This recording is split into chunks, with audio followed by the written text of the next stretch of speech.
Bienvenue à vous, chercheurs de sens, cœurs troublés par le désordre de ce monde. Nous vivons une époque étrange, celle de l'information instantanée, où l'injustice nous parvient en direct sur nos écrans.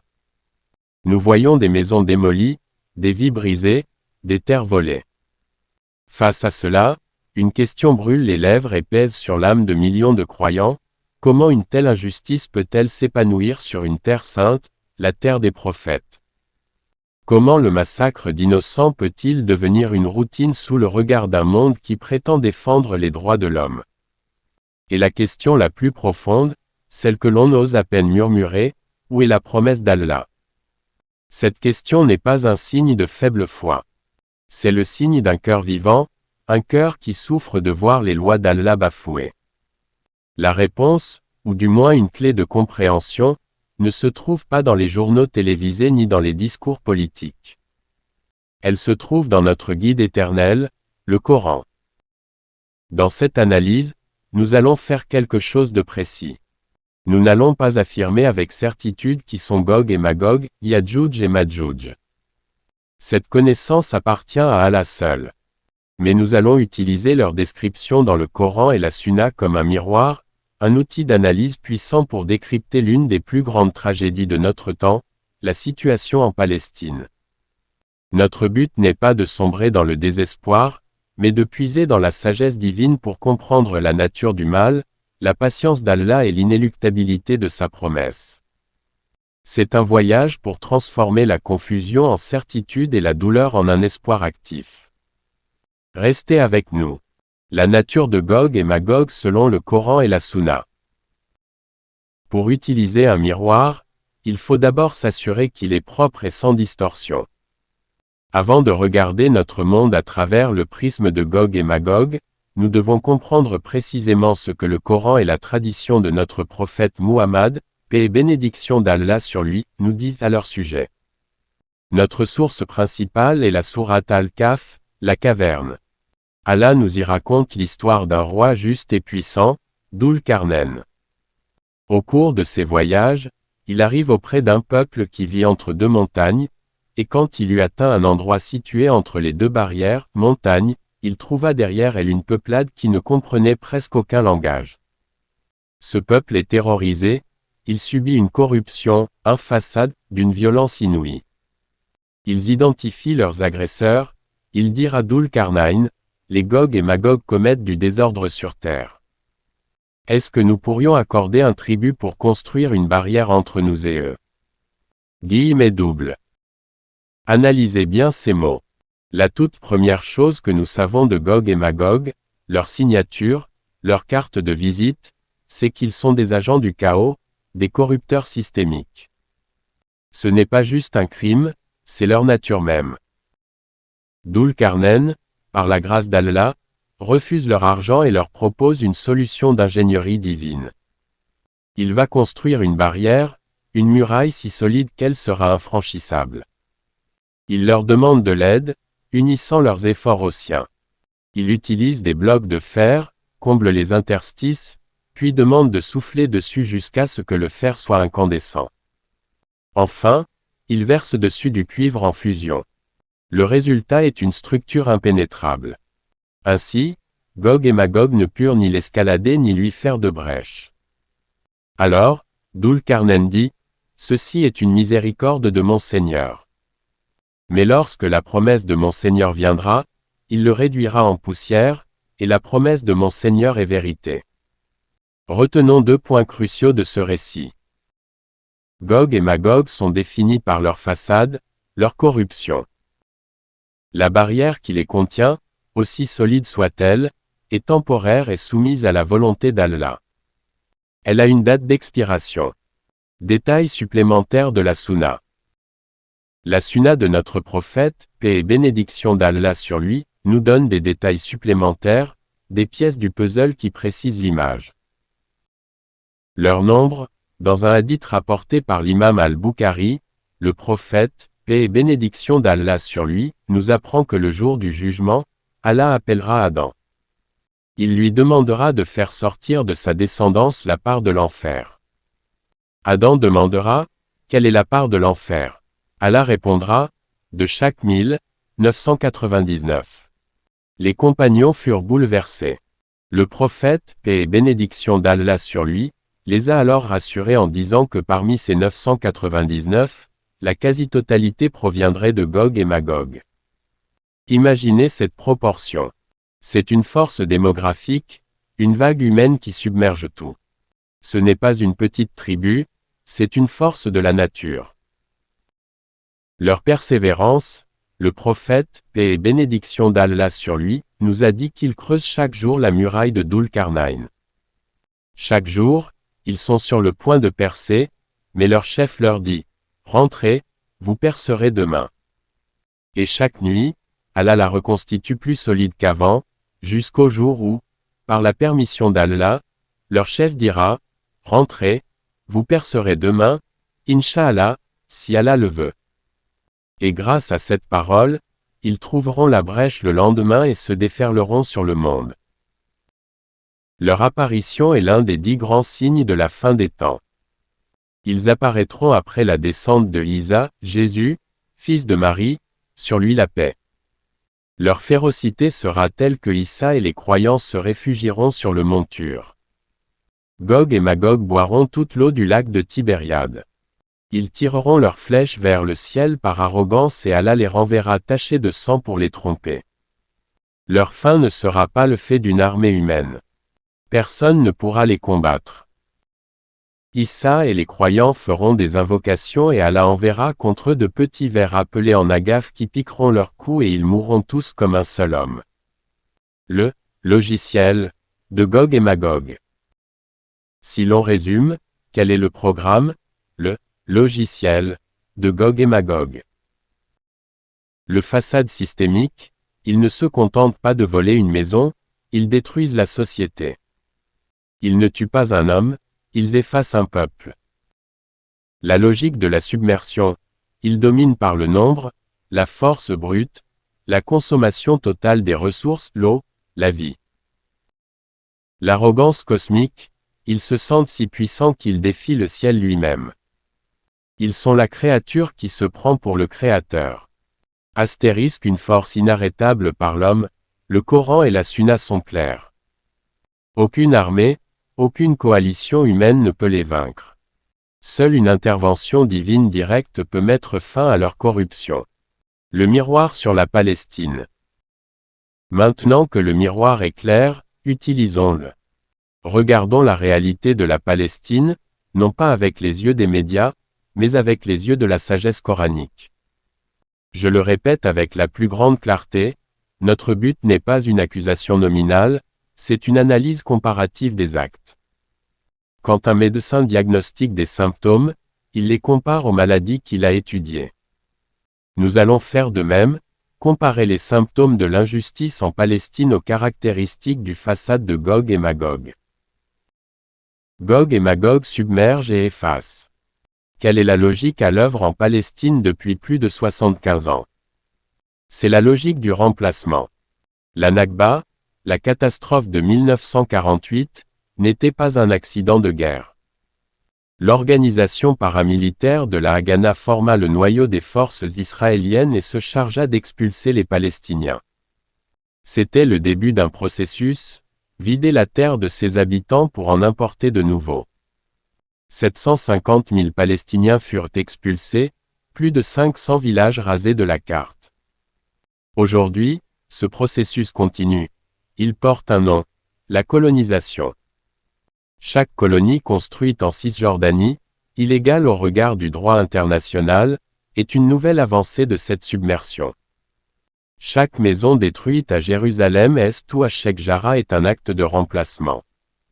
Et le summum de cette logique, la loi du retour israélienne permet à n'importe quelle personne juive dans le monde d'immigrer et de devenir citoyen, tandis que le droit au retour des réfugiés palestiniens, pourtant inscrit dans la résolution 194 de l'ONU, leur est refusé depuis des décennies.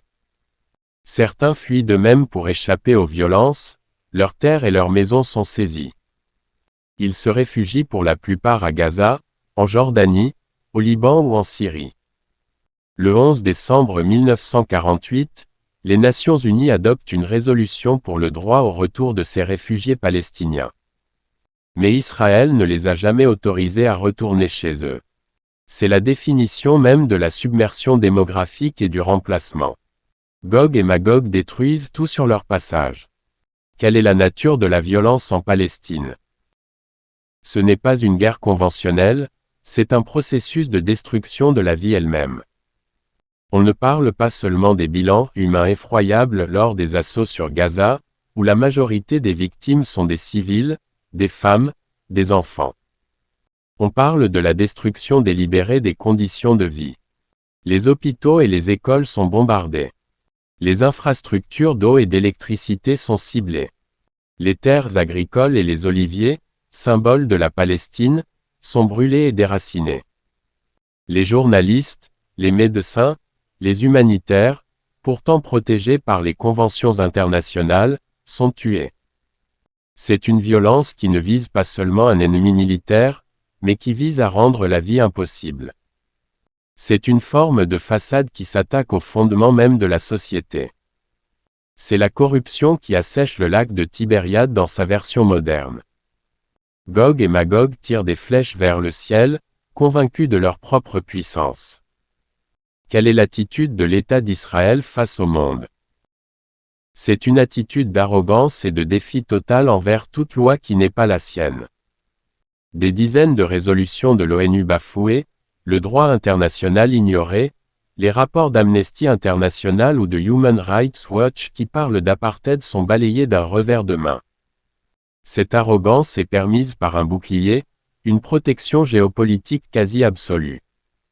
Le prophète, paix et bénédiction d'Allah sur lui, a dit des Gog et Magog, nul ne pourra les combattre. Aujourd'hui, quand on regarde la situation, on voit un État protégé par les plus grandes puissances mondiales. Un État qui peut commettre ce que d'autres ne pourraient jamais commettre sans subir une intervention internationale. C'est ce sentiment d'être intouchable, cette impunité qui est l'une des signatures de cette corruption. Et quelle ironie! Dul-Qarnayn a bâti un mur pour protéger les opprimés du mal. Aujourd'hui, un mur est bâti en Palestine, non pas pour contenir un mal, mais pour emmurer et contrôler les opprimés eux-mêmes. Le symbole est inversé, mais la logique de la force brute est la même. La comparaison est troublante. La logique de remplacement, la destruction des fondements de la vie et l'arrogance absolue face à toute loi. Les symptômes correspondent de manière effrayante à l'archétype de la corruption de Gog et Magog. La sagesse divine et la promesse d'Allah. Alors, la question revient, plus douloureuse encore, si la corruption est si évidente, pourquoi Allah la laisse-t-il perdurer?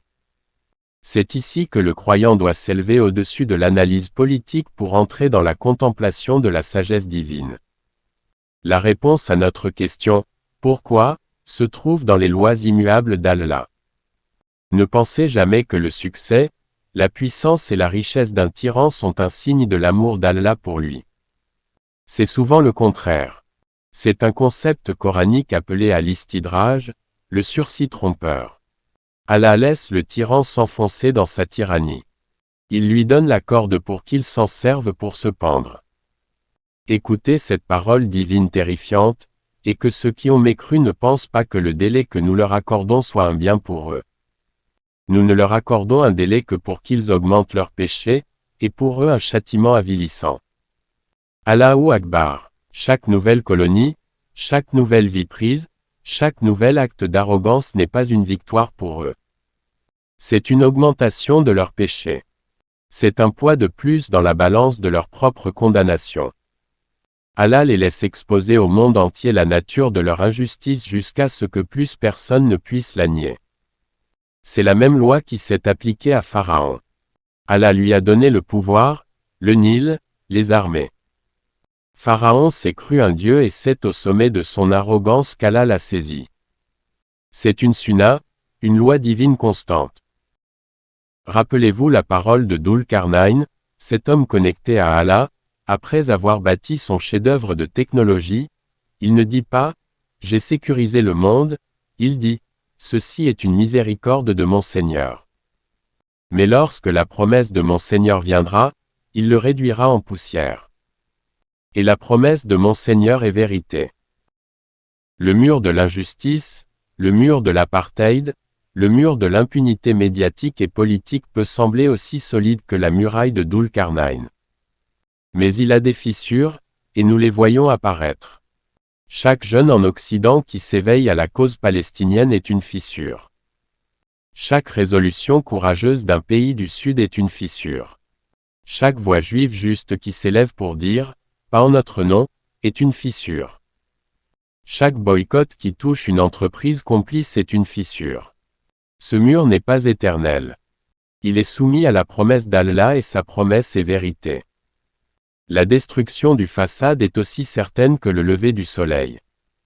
La question n'est pas « si », mais « quand » et « quel sera notre rôle quand cela arrivera ». Notre rôle ? Transformer la douleur en action. Nous arrivons au terme de notre analyse.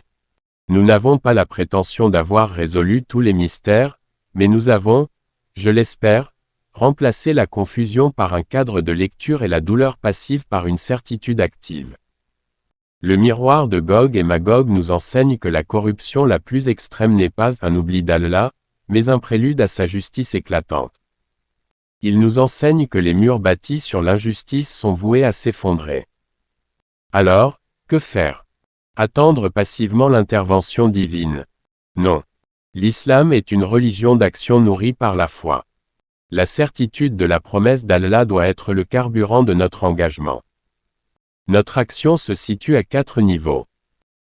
L'action du cœur, c'est le plus important. Purifier notre intention. Demander à Allah de nous utiliser pour sa cause.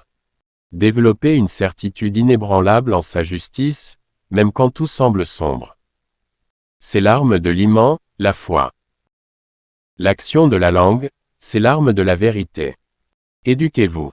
Apprenez l'histoire de la Palestine. Partagez des informations fiables avec sagesse et bon comportement. Contrez la propagande, non pas par la haine, mais par des faits implacables et des arguments moraux.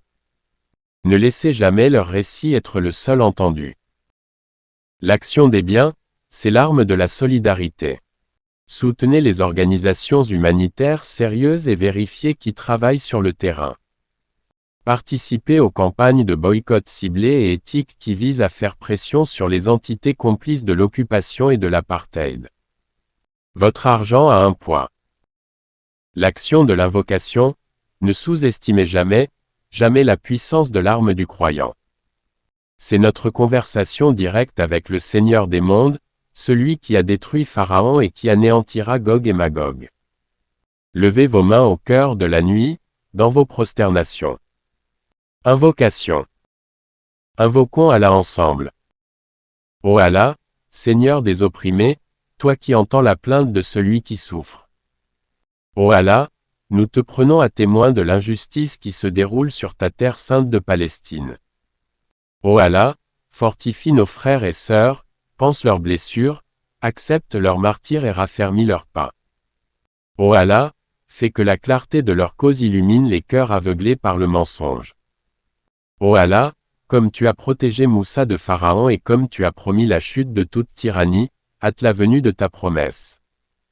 Fais que le mur de l'injustice se fissure et s'effondre. Fais que l'aube de la justice se lève enfin sur Jérusalem et sur toute la Palestine. Et ô Allah, utilise-nous. Fais de nos cœurs, de nos langues et de nos biens des instruments pour ta cause. Fais de nous des témoins de la vérité et non des spectateurs passifs. Dites Amin dans les commentaires et n'oubliez pas d'aimer, de partager et de vous abonner à la chaîne. Cela ne vous coûte rien, mais ça nous aide énormément. Qu'Allah vous récompense.